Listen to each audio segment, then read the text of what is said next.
back with another one. Alright guys, this is J.O.A.T.D back with another video. Here in front of you is a 2006 Dodge Ram 1500. Today's video is to show you how to deactivate your seatbelt alarm chime.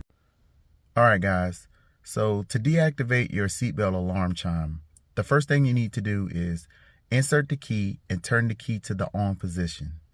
Once the key is turned to the on position, you're going to get 6 dings that are going to go off. After the 6th ding, you need to buckle and unbuckle the seatbelt 3 times, ending with the seatbelt unbuckled.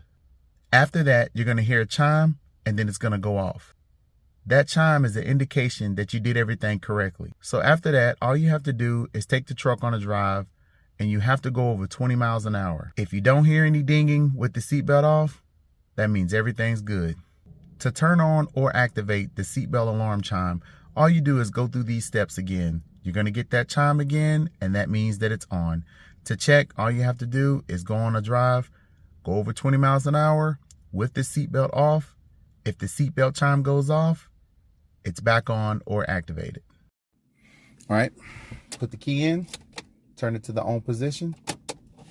1, 2, 3, 4, 5, 6.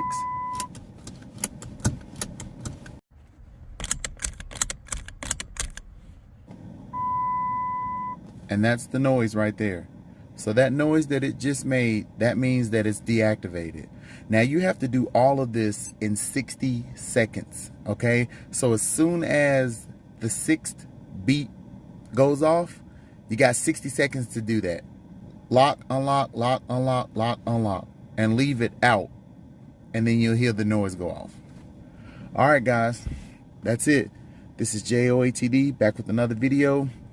Like, comment, subscribe. All right guys, I'm out.